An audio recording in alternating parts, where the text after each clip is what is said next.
नमस्कार, आज की खबर में आपका स्वागत है। मैं हूं आपके साथ शिखा मेहरोत्रा। शुरुआत करेंगे बिहार झारखंड की खबरों की। उससे पहले नजर हेडलाइंस पर। नहीं रहे जेडीयू के पूर्व अध्यक्ष शरद यादव। 75 साल की उम्र मिली अंतिम सांस। बेटी ने ट्वीट कर कहा, पापा नहीं रहे। सिंगापुर अस्पताल से लालू ने शरद यादव के निधन पर व्यक्त की शोक संवेदना। शरद यादव के निधन पर डिप्टी सीएम तेजस्वी यादव ने व्यक्त की शोक संवेदना। शरद यादव को बताया न्याय का योद्धा। बिहार को बम धमाकों से दहलाने की साजिश। दंगों के आरोपी के घर से मिला बमों का जखीरा। बिहार के बक्सर में केंद्रीय मंत्री अश्विनी कुमार चौबे पर पथराव। सुरक्षा बलों ने केंद्रीय मंत्री को कार तक पहुंचाया सुरक्षित। रुक करते खबरों की ओर। दुखद खबर सामने आ रही है। जेडीयू के पूर्व अध्यक्ष शरद यादव हमारे बीच नहीं रहे। 75 साल की उम्र में शरद यादव का निधन हो गया है। गुरुग्राम के फोर्टिस अस्पताल में शरद यादव ने अंतिम सांस ली। शरद यादव की बेटी ने ट्वीट कर कहा, पापा नहीं रहे। गृह मंत्री अमित शाह, राहुल गांधी समेत अन्य नेताओं ने शरद यादव को श्रद्धांजलि दी। बता दें, 1997 में शरद यादव जनता दल के अध्यक्ष थे। पहली बार 1974 में लोकसभा के सदस्य बने। 7 बार लोकसभा के सांसद रहे। शरद यादव वाजपेयी की सरकार और वीपी सिंह की सरकार में कैबिनेट मंत्री भी रहे हैं। सिंगापुर में इलाजरत राजद के राष्ट्रीय अध्यक्ष लालू प्रसाद यादव ने भी पूर्व केंद्रीय मंत्री शरद यादव के निधन पर शोक संवेदना व्यक्त की। अस्पताल से ही उन्होंने अपनी शोक संवेदना में दिवंगत शरद यादव को महान समाजवादी और स्पष्टवादी नेता बताते हुए उन्हें श्रद्धांजलि दी और कहा कि उनके निधन से वो काफी विचलित हुए हैं। उन्होंने कहा कि शरद यादव के साथ उनका गहरा रिश्ता था। कई बार विचारों में मतभेद रहा, लेकिन हम साथ साथ राजनीति करते रहे। लालू प्रसाद ने शरद यादव को बड़े भाई बताते हुए दिवंगत आत्मा की शांति के लिए प्रार्थना करने की बात कही। शरद यादव जी बड़े भाई का मृत्यु का खबर सुन करके मैं काफ़ी विचलित हुआ हूँ, काफ़ी दुखी हूँ और काफ़ी आघात लगा है। शरद खबर बिहार से है, जहां पूर्व केंद्रीय मंत्री शरद यादव का निधन हो गया। बिहार सरकार के डिप्टी सीएम तेजस्वी यादव ने पूर्व केंद्रीय मंत्री शरद यादव के निधन पर गहरी शोक संवेदना व्यक्त की। उन्होंने अपनी शोक संवेदना में शरद यादव को न्याय का योद्धा बताते हुए इससे अपूर्णीय क्षति बताया है और कहा कि उनके निधन से हम सभी मर्म आहत हैं। और राजद के वरिष्ठ नेता आदरणीय शरद जी आज हमारे बीच में नहीं रहे। इस खबर को सुनकर के हम सब लोग जो है मर्माहत हैं। इस दुख की घड़ी में उनके सभी परिवार और परिजनों के प्रति हमारी संवेदना है। और माता जी से बात हुई, भाई शांतनु से बात हुई और सभी समाजवादी विचारधारा को मानने वाले सभी योद्धा, सभी लोग उनके साथ खड़े हैं। और बिहार पुलिस की खुफिया तंत्र और कार्रवाई ने एक बड़े साजिश का खुलासा किया है। हाजीपुर में पुलिस ने दंगों के आरोपियों के यहां से भारी मात्रा में जिंदा बमों का जखीरा बरामद किया। हाजीपुर मस्जिद चौक पर फल बेचने वाले खुर्शीद और मासूम के घर जब पुलिस ने छापेमारी की तो घर से बमों का जखीरा मिला। बताया जा रहा है कि आरोपी कुछ साल पहले हुए दंगों में आरोपी रह चुका है और जेल भी गया था।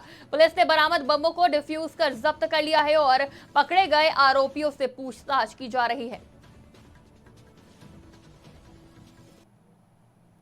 बक्सर में केंद्रीय मंत्री अश्विनी कुमार चौबे के काफिले पर पथराव हुआ है। गुरुवार को केंद्रीय मंत्री अश्विनी कुमार चौबे चौसा पहुंचे, जहां पुलिस और किसानों के बीच हुई झड़प में पीड़ित किसानों के जख्मों पर मरहम लगाने मंत्री पहुंचे थे। इस दौरान गुस्साए किसानों ने उनके विरोध में नारेबाजी की, बल्कि उनके काफिले पर पथराव भी किया, जिसके बाद सुरक्षा बलों ने केंद्रीय मंत्री को कार तक सुरक्षित पहुंचाया। ये मामला तब हुआ जब केंद्रीय मंत्री अश्विनी कुमार चौबे मीडिया से मुखातिब हो रहे थे। इस दौरान किसी ने ये सवाल कर दिया कि 88 दिनों से ये धरना प्रदर्शन चल रहा था, इससे पहले आप कहां थे? हालांकि केंद्रीय मंत्री थोड़े से चक्कर में पड़ गए, लेकिन जवाब नहीं दिया।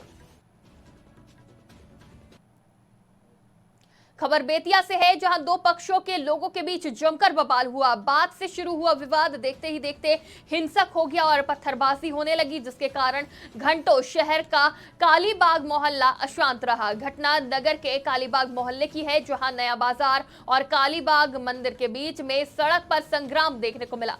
बताया जा रहा है कि एक नंबरिया लॉटरी यानी जुए को लेकर दो समुदाय आमने सामने आ गए।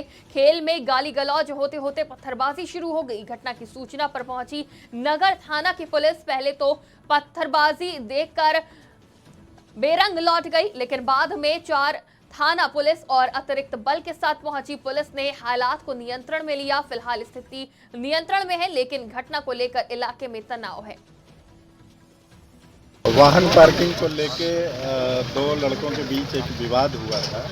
उस विवाद में दो पक्षों के बीच जम के रोड़ेबाजी हुई है। हालांकि अभी तक जो घायल हुए हैं उनके बारे में क्लियर सूचना नहीं मिली है। पुलिस यहाँ कैंप कर रही है और अभी शांतिपूर्ण है स्थिति, और यहाँ पे स्पेशल डिप्लॉयमेंट भी किया जा रहा है। और जो भी पक्ष और जो भी लोग इस मामले में शामिल रहे हैं उनको चिन्हित करके उनके ऊपर कड़ी कार्रवाई की जाए। दुमका के नक्सल प्रभावित कांठीकुंड प्रखंड को रामगढ़ प्रखंड से जोड़ने वाली सड़क का निर्माण कार्य करा रहे संवेदक कंपनी के प्रतिनिधि से लागत राशि का 10% यानी 5.70 करोड़ रुपए की रंगदारी की मांग की गई है। इस मामले में कांठीकुंड थाने में शिकायत दर्ज कराई गई। इधर मामले की गंभीरता को देखते हुए पुलिस आवश्यक कार्रवाई में जुट गई है। बता दें, दुमका जिले के अति नक्सल प्रभावित कांठीकुंड प्रखंड में गांधी चौक से कड़विंदा गांव तक 22 किलोमीटर लंबी सड़क बनाने का काम केमेक इंजीनियर्स प्राइवेट लिमिटेड नामक कंपनी को मिला है। इसकी लागत 57 करोड़ रुपए है। इस कंपनी से स्थानीय स्तर पर जुड़े व्यक्ति के पास भारत की कम्युनिस्ट पार्टी माओवादी नाम से एक पत्र आया है, जिसमें कुल निर्माण राशि 57 लाख का 10% अर्थात 5 करोड़ 70 लाख की रंगदारी की मांग की गई है। इसके बाद संबंधित व्यक्ति मामले को कांठीकुंड थाने में देते हैं तो पुलिस यह कार्रवाई शुरू कर दी जाती है। इसकी सूचना मिली है, इसको हम लोग वेरीफाई करा रहे हैं कि क्या तथ्य है क्या नहीं है। क्योंकि अभी तक जो है जो हम लोगों को जो इनपुट है उसके अनुसार अभी नक्सल मूवमेंट उस इलाके में अभी नहीं है। तो किनके द्वारा किसने मांगा इसका वेरीफाई कर लिया गया है और उसको जिसने भी मांगा है उसको हम लोगों ने चिन्हित कर लिया, चिन्हित करके आगे की कार्रवाई करें। इसकी झारखंड के चाईबासा में जहां 2 दिनों से नक्सलियों के साथ पुलिस मुठभेड़ और आईडी ब्लास्ट का मामला सामने आया है, जिसमें अब तक 8 जवान घायल हो गए हैं, जिन्हें बेहतर इलाज के लिए एयरलिफ्ट कर रांची लाया गया। तो वहीं राजधानी रांची में भी पुलिस और टीपीसी उग्रवादियों के बीच मुठभेड़ हुई है, जिसमें कुछ उग्रवादियों के घायल होने की भी सूचना है। हालांकि पुलिस को भारी पड़ता देख उग्रवादी फरार हो गए, लेकिन सर्च अभियान के दौरान एक किए गए। बता दें, राजधानी रांची के कांके और पिठौरिया इलाके में स्थिति 2 स्टोन माइंस में आगजनी कर दहशत फैलाने की कोशिश की गई थी, जिसके बाद रांची के सीनियर एसपी ने टीम का गठन कर उग्रवादियों की तलाश में लगाया है और सर्च अभियान के दौरान ठाकुर गांव के पास जंगली इलाके में मुठभेड़ हुई। बिहार झारखंड की खबरों में फिलहाल इतना ही। देश दुनिया की तमाम खबरों के लिए देखते रहिए आज की खबर।